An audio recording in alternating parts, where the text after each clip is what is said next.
বাংলাদেশে যে আলেম হক কথা বলবে তাকে জেলের কুঠরিতে থাকতে হবে, হাসিনার নেচার। যদি আপনি হক বলেন, আমি এটা ভারতবর্ষ বলে এখনো পর্যন্ত আমাকে বাইরে দেখতে পাচ্ছেন, আমি বাংলাদেশে হলে আমার মৃত্যু হয়ে যেত, এত ফাঁসির অর্ডার দিয়ে দিত। বাংলাদেশের ভালো ভালো স্কলার দেশের বাইরে, ভালো ভালো আলেম জেলের কুঠরিতে। আল্লামা মামুনুল হকের মতো লোককে খুঁড়া করে দিয়েছে জেলের ভেতরে অত্যাচার করে। করছে কারা? মুসলমান পুলিশরাই। গুলি চালিয়েছে কে? ছাত্রদের ওপরে মুসলিম পুলিশরাই চালিয়েছে।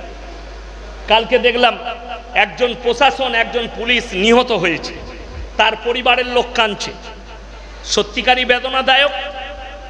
কিন্তু আমি বলবো, একটা পুলিশ মরাতে তোমাদের এত ব্যথা হচ্ছে, কত 400-500 স্টুডেন্ট নিহত হয়েছে গুলির দ্বারা, তখন তোমাদের বুকে একটু ব্যথা হয়নি? যে যেরকম খেলে আল্লাহ তার শেষ পরিণতি নিজের হাতে রেখেছে, ঠিক কিনা কথা বলেন? শেষ পরিণতি আল্লাহর হাতে। যে নিজেকে যতই পাওয়ারফুল ভাবুক, পাওয়ারফুল। আপনারা বলুন, একজন প্রশ্ন দিয়েছেন, বাংলাদেশে শেষ হাসিনার পতন, যুবক যুবতী শত শত ছাত্রদের নিহত, আপনার প্রতিবাদ কাজে লাগে। দেখুন, প্রতিবাদ আমি প্রথমেই বললাম, মুসলমানদের দ্বারাই মুসলমান ক্ষতিগ্রস্ত। তার একটা কারণ বলে দিই, যে যখন শাসক যে দেশ চালাবে, আল্লাহর কসম করে বলছি, কিয়ামতের দিনে সব থেকে কঠিন পাকড়াও হবে নেতাদের। সে আপনি যেখানকারই হন, যদি আপনার রাজত্ব আপনি ঠিক করে না চালাতে পারেন, অন্যায় করে যদি আপনি মানুষকে দমন করার চেষ্টা করেন, মানুষের মালকে আত্মসাৎ করেন, কিয়ামতের দিনে পেরোনো দুষ্কর হয়ে যাবে তাহাজ্জুদ গুজার হলেও। কথাটা বুঝে এসছে? তাহাজ্জুদ গুজার হলেও। তো হাসিনা, আমি একবার শুনেছিলাম আলাউদ্দিন জিহাদি বলে একটা জিলাপি হুজুর আছে ওখানে বাংলাদেশে, সে বলেছিল হাসিনা জান্নাতি, 10টা জান্নাতি মেয়েদের মধ্যে তিনি একজন। এগুলো হচ্ছে সব জান্নাতের ঠিকাদার, এগুলোকে ঠিকাদার বলা হয়, জান্নাতের ঠিকে নিয়েছে। তো এইটা বলার কারণে এই মৌলবি জান্নাতে যাবে নাকি এটাও সন্দেহ রয়ে গেল। কতগুলো ছাত্রের প্রাণ গেছে আল্লাহ ছাড়া কেউ জানে না। ইন্টারনেট 10 দিন বন্ধ, কতগুলো ছাত্রকে নিহত করেছে, এমনকি হেলিকপ্টারে করে পর্যন্ত গুলি চালানো হয়েছে। আমাদের পশ্চিমবঙ্গ রাজ্য সরকার প্রতিবাদ করার কারণে কেন্দ্রেতে ফোন করে চাপ দিয়া করিয়েছে, উনি যেন প্রতিবাদ না করে। আমার দেশের মামলা আমি বুঝে নেব। এরপর অনেকজন মনে করবেন ওটা তো বাংলাদেশ। আপনাদেরকে হাদিস শোনাই, যে আপনি হুজুর ভারত থেকে কেন প্রতিবাদ করছেন। 1 নম্বর হাদিস হচ্ছে, এক মুমিন আর এক মুমিনের ভাই ভাই। জোরে বলুন সুবহানাল্লাহ। মুসলমান আর এক মুসলমানের কি বললাম? ভাই ভাই। এরপর পৃথিবীতে যে কোনো কোনায় মুসলমান কষ্ট হলে মুসলমানের দায়িত্ব তাদের লেগে দোয়া করা, প্রতিবাদ করা। জোরে বলুন সুবহানাল্লাহ। আপনারা বলুন, ফিলিস্তিনের মুসলমানদের জন্য আমরা দোয়া করছি না করি না? করা জরুরি। গাজার মুসলমান, ফিলিস্তিনের মুসলমানদের জন্য দোয়া করা জরুরি। প্রত্যেকটা মুসলমানের জন্য কর্তব্য প্রতি নামাজের পরে দোয়া করা, আল্লাহ তুমি আল আকসাকে বিজয় করিয়ে দাও, গাজা আর ফিলিস্তিনের মজলুম দিকে তুমি হিফাজত করো। তবে লেখেলেন হাসিনার তো পতন হবেই হবে, কিন্তু খুব তাড়াতাড়ি এই বাংলাদেশ শ্রীলঙ্কায় পতিত হবে, ঠিক শ্রীলঙ্কার মতো হবে ওদের হালটা। তার বাইরে এতটুকু নয়। বাকি রাত্রে আমি আলোচনা করব চরকায়। আজকে বড় কষ্ট লাগে যে আপনি দেখতে পাবেন মুসলমানদের দ্বারা কিভাবে ক্ষতিগ্রস্ত হচ্ছে। মুসলমান ক্ষতিগ্রস্ত কোথায়? আপনাকে আমি অবাক করা একটা তথ্য দিয়ে বলে দিচ্ছি। আরবের মাটিতে, মক্কা মদিনার মাটিতে যেই বাদশার বিরুদ্ধে প্রতিবাদ করবে তাকে জেলে যেতে হবে। হ্যাঁ, তাকে জেল খাটতে হবে, সেই ইমামকে জেলে যেতে হবে। কেরলে ভূমি ধস হয়ে কোনো মানুষ ঢাকা গেল, সরকার কেউ কি গুলি চালাতে পারবে? কুদরত, কুদরতের বালা। তুমি কার ওপরে কেস করবে? মেঘের ওপরে কেস করো, আসমানের ওপরে কেস করো। আল্লাহর আদালত হচ্ছে সব থেকে বড় আদালত। কোরআনে আছে ইয়াউমা লা তামলিকু নাফসুন লিনাফসিন শাইয়া ওয়াল আমরু ইয়াউমাইদিল লিল্লাহ। হাসিনা জানা দরকার, কোরআন শোনো, কিয়ামতের দিনে বিচারক হবেন আল্লাহ। আল্লাহ ছাড়া কেউ কথা বলার সুযোগ পাবে না। আল্লাহ যাকে অর্ডার দিবে সে ছাড়া কেউ কোনো কথা বলতে পাবে না। কোরআনে অপর জায়গায় আছে সূরা ইয়াসিনে, আল ইয়াউমা নাখতিমু আলা আফওয়াহিহিম ওয়া তুকাল্লিমুনা আইদিহিম ওয়া তাশহাদু আরজুলুহুম বিমা কানু ইয়াকসিবুন। হে আমার রাসূল, আমি কিয়ামতের দিনে এক শ্রেণীর পাপীদের জবানটা সিলাই করে দেব। হাত কথা বলবে, কান কথা বলবে, চোখ কথা বলবে, তার অঙ্গ পতঙ্গকে কথা বলার যোগ্যতা দান করব, তারাই কথা বলবে। তাদের জবান কথা বলার আর যোগ্যতা দেওয়া হবে না। তখন তারা আমার কাছে পাকড়াও হবে। যারা ভাবছেন আমি পাপ করে লুকিয়ে ফেলবো, আমি গুনাহ করে লুকিয়ে ফেলবো, আল্লাহর কসম আমার আল্লাহ প্রকাশ করাবেন। ইকরা কিতাবাক কাফা বিনাফসিকা আল-ইয়াউমা আলাইকা হাসিবা। কোরআন, আল্লাহ তাআলা বলবেন না তুমি কি পাপ করেছিলে, আল্লাহ তাআলা বলবেন না তুমি কি গুনাহ করেছিলে, আল্লাহ তাআলা বলবেন ইকরা কিতাবাক কাফা বিনাফসিকা আল-ইয়াউমা আলাইকা হাসিবা।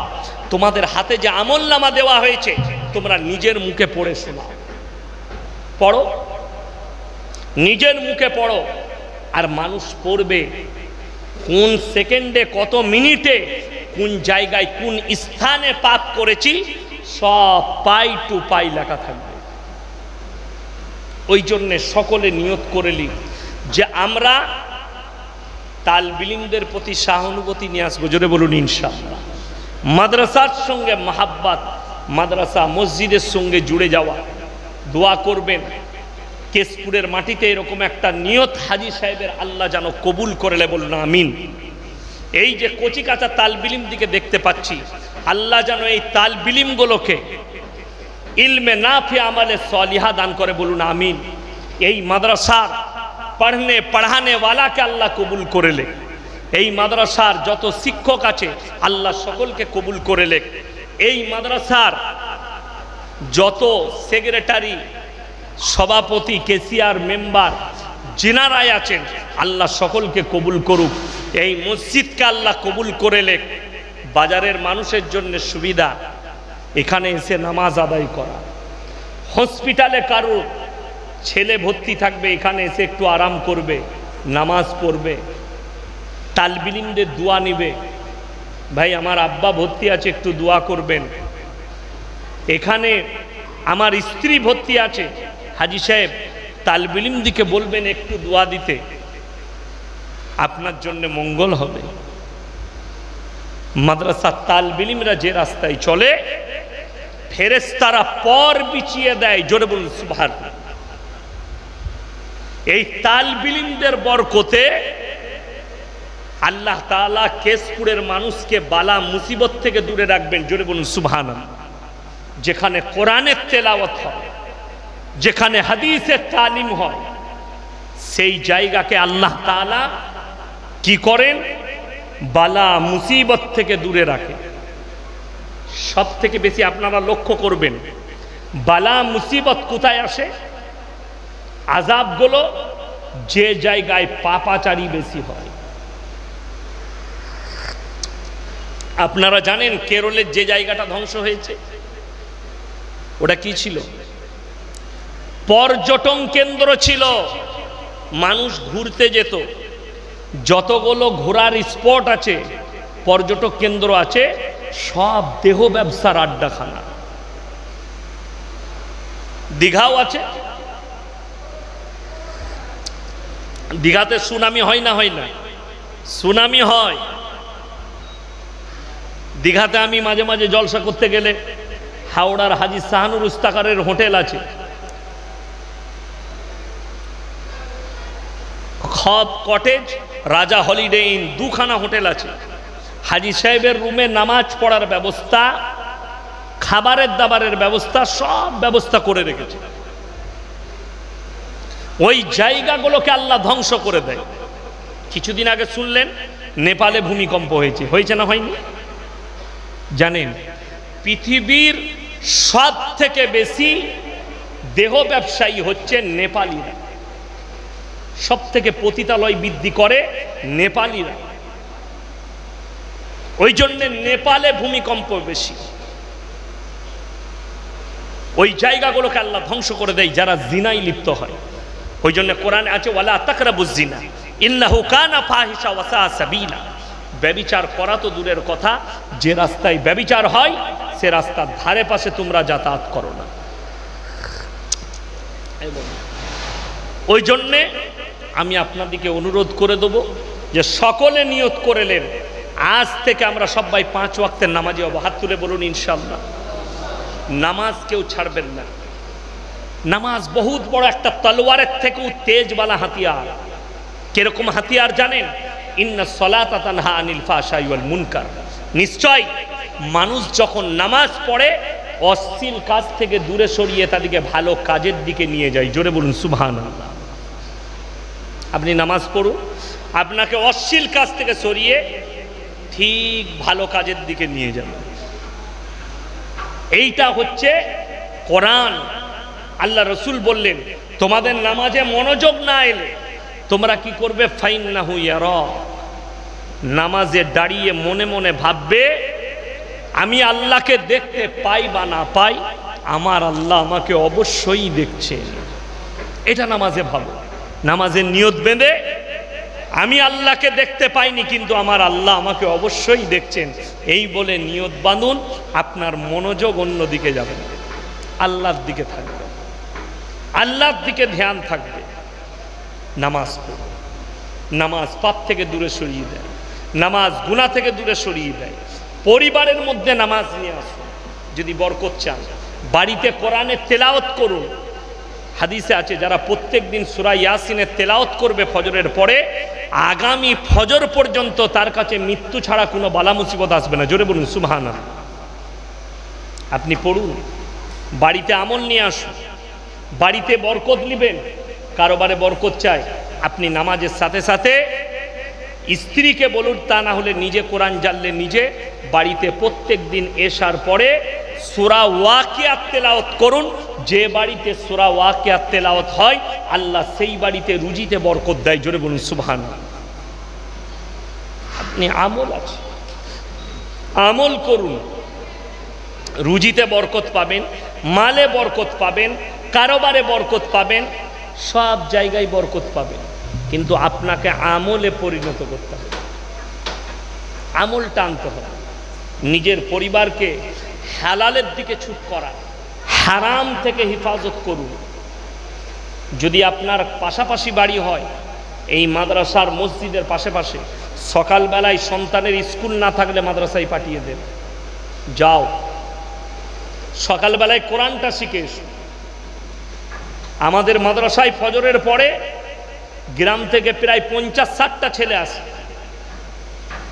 তারা 9টা পর্যন্ত পড়ে, আবার স্কুল চলে যায়। আবার বিকালে একটা ব্যাচ আছে 50-60টা। আবার মক্তবে 300 ছাত্র আছে।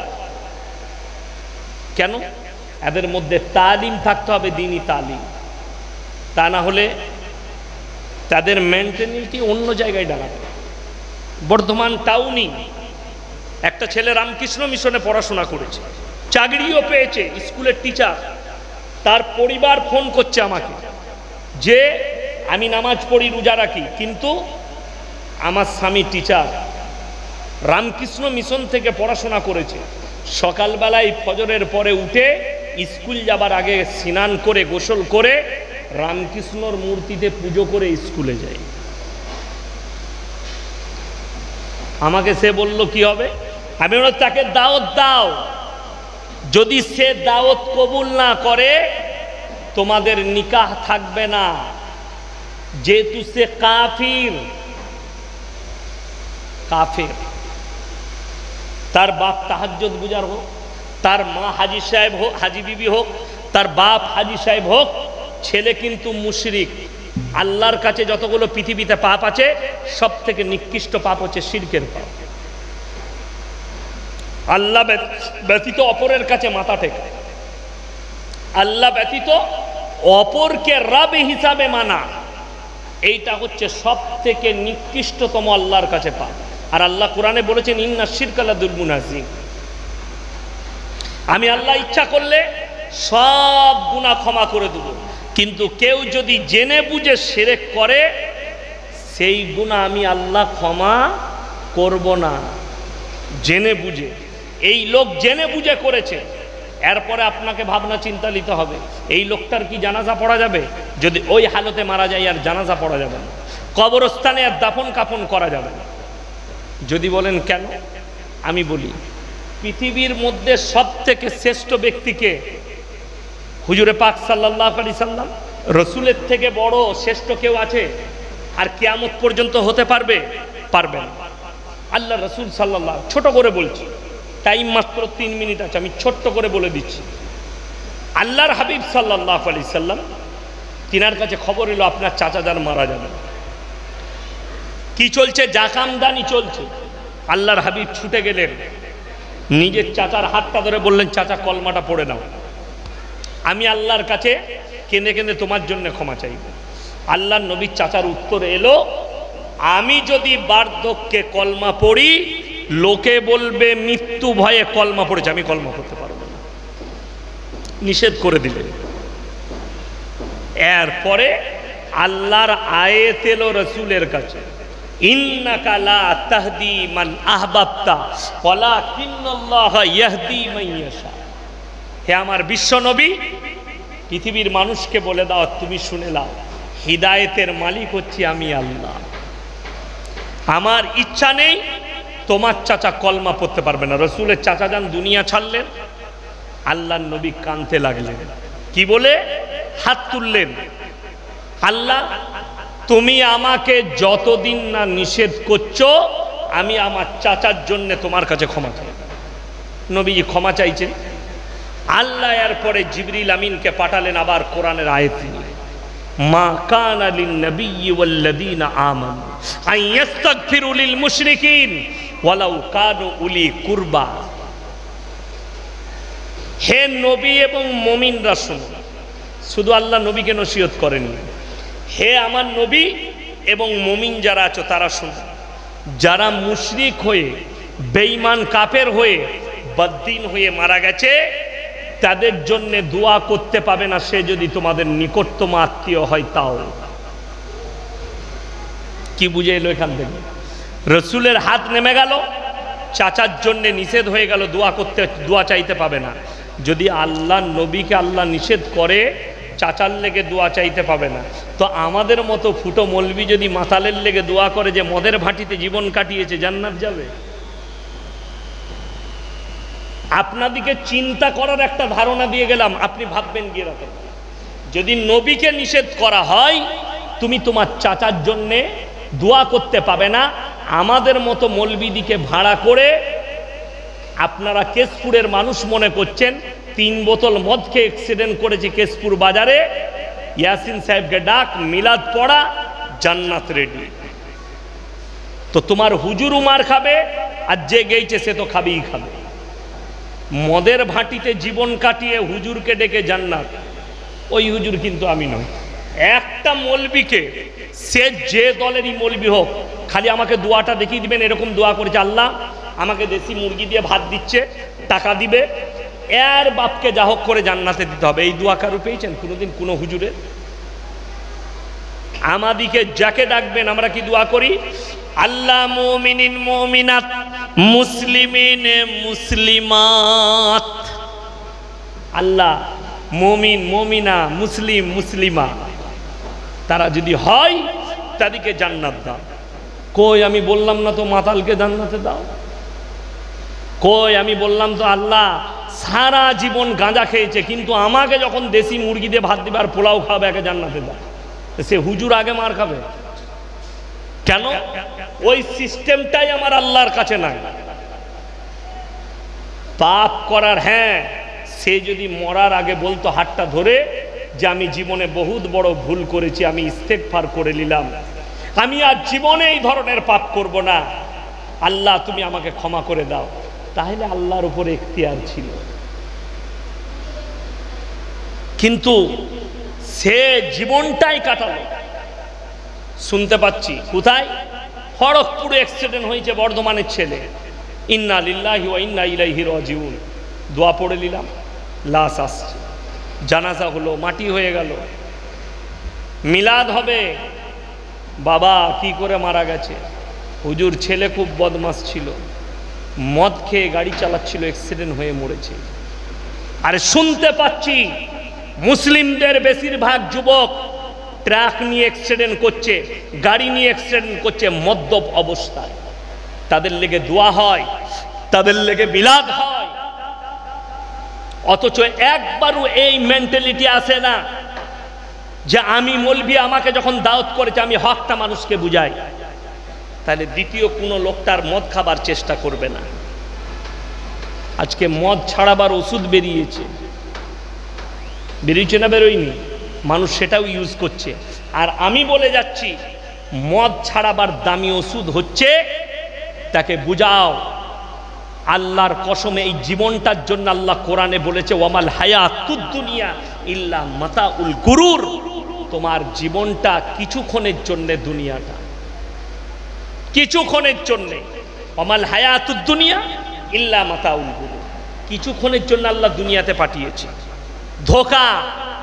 যখন আপনি মরে যাবেন আল্লাহর কসম পরকালের জীবনটাই আমাদের জন্য আসল জীবন, মরণের পরের জীবনটাই। আপনি দেখিয়ে দেন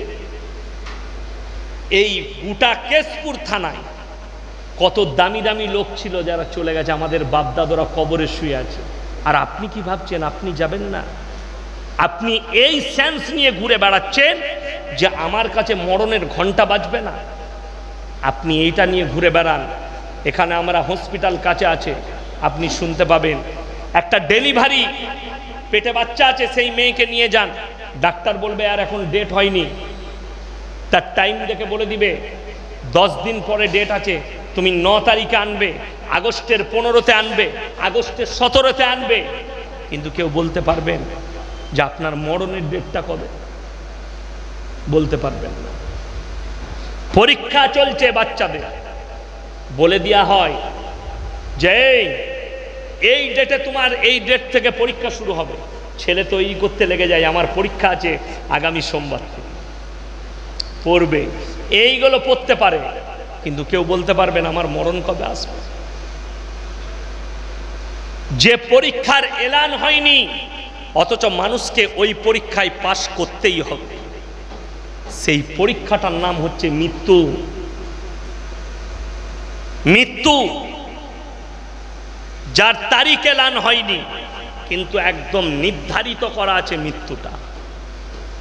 কালকে আমি মুম্বাই যাব ভেবেছি, আল্লাহ যদি আমার তকদিরে না লেখে, আজকের দিনই যদি আমার আল্লাহ হায়াত শেষ করে দেয়, আপনার আমার কিচ্ছু করার নেই। হায়াত শেষ, সব কিছু শেষ। দুনিয়াটা পরীক্ষার হল, বসে আছেন, যেদিনে মৃত্যু হলো শেষ, এরপর থেকে আপনার পরীক্ষা শুরু।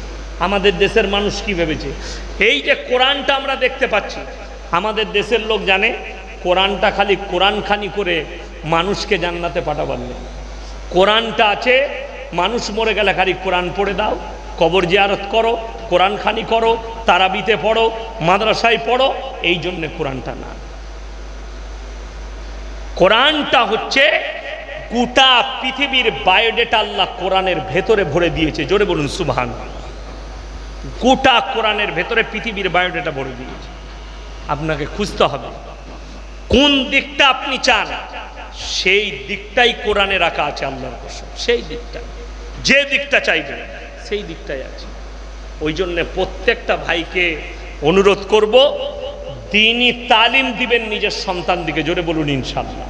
ডাক্তার হোক, মাস্টার হোক, প্রফেসর হোক, ইঞ্জিনিয়ার হোক, কিন্তু হাফিজে কোরআন হোক, কিন্তু কোরআনটা জানুক, কিন্তু হারাম হালালটা জানুক, কিন্তু উর্দুটা একটু শিখে লেখ, উজুর ফরজটা, সুন্নতটা, গোসলের ফরজটা তারা শিখে নেয়, তাদেরকে দাওয়াত দেয়, তারা দাওয়াতে জুড়ে যাক, তাদের ভেতরে ইসলামটা ঢুকে যাক, যাতে করে কোনো বেঈমান কাফের তাদের ঈমানকে না ধ্বংস করতে পারে। সবাই চেষ্টা করবো, জোরে বলুন ইনশাআল্লাহ। খালি একবার হযরত আবু বকর সিদ্দিক রাদিয়াল্লাহু তাআলা আনহুকে নবীজি বললেন, খুব কাছের বন্ধু ছিলেন, হে আবু বকর, আল্লাহ আমাকে নবুয়ত দান করেছেন, নবী করেছেন, এটা কি তুমি বিশ্বাস করো? হযরত আবু বকর বললেন, আল্লাহর কসম খেয়ে বলছি, আপনার রবের কসম খেয়ে বলছি, আমি বিশ্বাসও করলাম, কালমাটাও পড়ে নিলাম। জোরে বলুন সুবহানাল্লাহ। সেই দিন থেকে আল্লাহর নবী তিনার নাম দিলেন, তুমি শুধু আবু বকর নও, তুমি হচ্ছে আবু বকর সিদ্দিক। সিদ্দিক মানে হচ্ছে সত্যবাদী। জোরে বলুন সুবহানাল্লাহ। এই যে সত্যবাদী আর বিশ্বাস করলো, কিন্তু তিনার বিরুদ্ধে গেলেন তিনার পরিবারের লোক, তিনার কাছের মানুষ। আজও পর্যন্ত হাজী সাহেব যদিও আমার থেকে অনেক বয়সে বড়, আমার আব্বাজির কাছের মানুষ, আমাদের কাছের মানুষ, তবে আমার ছোট্ট একটা নসিহত সকলকে, কোনো কাজ করলে তার পেছনে বহু সমালোচনার ঝড় যাবে, সেইগুলোই কান দিলে মানুষ আর কাজ করতে পারবে না। রাসূল সাল্লাল্লাহু আলাইহি সাল্লাম কালমাত দাওয়াত দিয়েছে, তার একটা উদাহরণ দিয়ে দিই, কোরআনে আছে। আল্লাহর নবীর কাছে কোরআন আসতে লাগলো, জোরে বলুন সুবহানাল্লাহ। একের পর এক আয়াত অবতীর্ণ হচ্ছে। নবীজি কাবা ঘরের ভেতরে কোরআন পড়ছেন। কোথায় বললাম? কাবা ঘরের ভেতরে কোরআন তেলাওয়াত করছেন, আর বেঈমান কাফেররা চারিদিকে বসে আছেন, তারা শুনছেন। আল্লাহর হাবিব সাল্লাল্লাহু আলাইহি সাল্লাম যখন কোরআন পড়ছেন, আল্লাহর তরফ থেকে একটা আয়াত এলো, ওয়াকাল আল্লাযীনা কাফারু লা তাসমাউ লিহাযাল কুরআন ওয়ালগাউ ফীহি লাআল্লাকুম তাগলিবুন। হে নবী, শুনে নাও বেঈমান কাফেররা কি তবলিগ করছে কাবার বাইরে। তারা বলছে, রাসূল, এই মুহাম্মদ যে কোরআন তেলাওয়াত করে, তোমরা সেটা শ্রবণ করো না, হাততালি মারো আর কানে আঙ্গুল দাও। আপনারা বলুন, তারপরও কি ইসলামকে রুকা গেছে? গোটা পৃথিবীতে ছড়িয়েছে। জোরে বলুন সুবহানাল্লাহ। দেখবেন যে জিনিসটা হক হয় তার প্রচার দেরি হলেও মানুষের কাছে পৌঁছে যায়। আজকে ইসলাম হক বলে আর ইসলাম সত্যের ওপরে টিকে আছে বলে আজকে পৃথিবীতে 250 কোটি মুসলমান। জোরে বলুন সুবহানাল্লাহ। আপনি খবর নিয়ে দেখুন, বড় বড় আর্টিস্ট, গায়ক, প্লেয়ার, যাদেরকে আল্লাহ কবুল করছে, যারা রসুলের বায়োডেটা একবার পড়ে নিবে জীবনীটা, তাদেরকে কলমা পড়তে তারা বাধ্য হয়ে যায়। আমি নাম করব না, আপনাদের মেদিনীপুর জেলার অনেকগুলো স্টুডেন্ট আছে যাদেরকে ওয়েটিংয়ে রেখেছি, যারা ইসলাম কবুল করার জন্যে পা বাড়িয়ে রেডি হয়ে আছে, খালি প্রসেসিংটা বাকি আছে। জোরে বলুন সুবহানাল্লাহ। আমাকে রোজ ফোন করে, তাদেরকে আমি প্রসেসিং দিই। এই প্রসেসিং চন্দ্রকোনা থেকে আজকে একজন ফোন করেছিল, তাকে প্রসেসিং দিয়ে দিলাম। কেন? তাদেরকে আমি দাওয়াত দিতে, আমি তাকে চিনি না, সে আমাকে চিনে, আমাকে মোবাইলে সবাই দেখছে, আমি তাকে চিনি না, সে আমাকে চিনে। অর্থাৎ সে ইসলাম কবুল করছে, নিশ্চয় ইসলামের কিছু ভালো বুঝেছে। এই যে সোশ্যাল মিডিয়া দেখছেন, এটার যে কত গুরুত্ব বেড়েছে আপনি বুঝতে পারবেন না। বেঈমান কাফেররা আমাদের সন্তানদের ঈমান ধ্বংস করেছে এই সোশ্যাল মিডিয়ার দ্বারাই। তাই বেঈমান কাফেরকে তাদের কাছে দাওয়াত পৌঁছানোর দায়িত্বও আমাদের এই সোশ্যাল মিডিয়ার দ্বারা। আমরা তো আর আমভাবে তাদের জলসায় গিয়ে জলসা করতে পারি। তবে একটা কি, তারা এই মোবাইলের মাধ্যম দিয়ে আমাদের আওয়াজ শুনে, আমাদের বয়ান শুনে,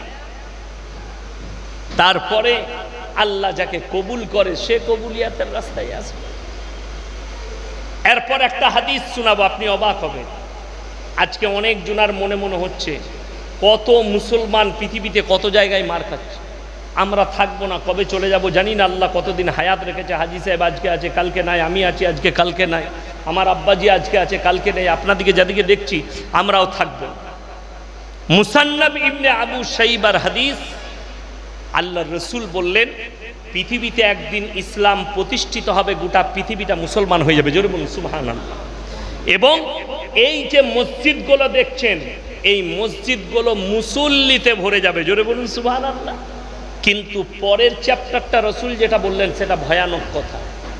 সেই মুসল্লি ভরে যাবে, কিন্তু এ আমার সাহাবীরা সেই মুসল্লিরা হবে সুদখোর মুসল্লি, সুদ খাবে, বড় বড় অট্টালিকা বাড়ি বানাবে আর বড় বড় শপিং মল, কিন্তু তাদের কাছে ঈমান বলে কোনো জিনিস থাকবে না। মুসান্নাব ইবনে আবু শাইবার হাদিস। আপনার চোখ দিয়ে পানি আসা দরকার, আপনার ভাবা দরকার।